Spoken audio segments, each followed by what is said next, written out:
Tu aimes le chocolat? Alors cette recette, elle est pour toi. Tuerie en vue, mes amis, le gâteau au chocolat de Frédéric Beau, un vrai nuage en bouche. Et la recette, c'est par là. 135 g de chocolat noir, 150 g de crème liquide.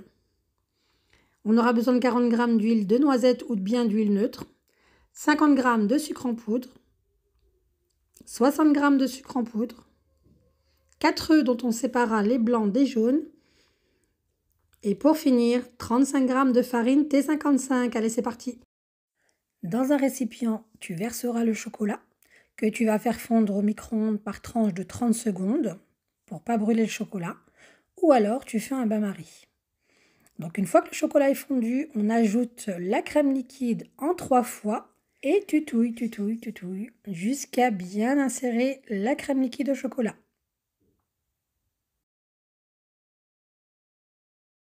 On ajoute ensuite l'huile, les jaunes d'œufs et les 50 g de sucre en poudre.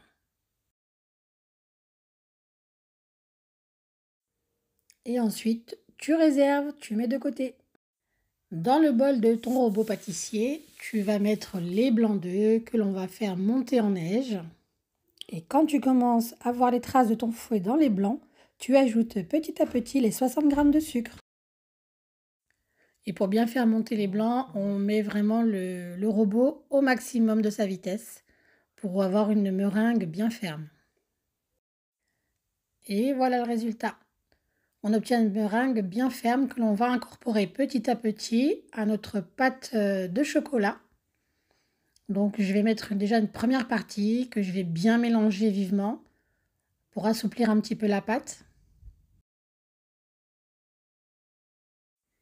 Et on incorpore à nouveau donc la meringue petit à petit, mais cette fois-ci on mélange délicatement. Bon, ça se voit pas parce que j'ai fait vitesse rapide, on va pas faire une vidéo de 4 heures non plus, hein.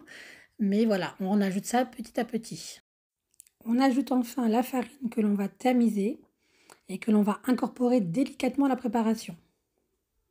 C'est prêt. On va donc beurrer un moule et le fariner et on va y verser la préparation du gâteau au chocolat. Alors j'ai utilisé un moule à charnière, ça va être plus simple pour démouler le gâteau parce qu'il faut savoir que la croûte du gâteau est très fragile au démoulage.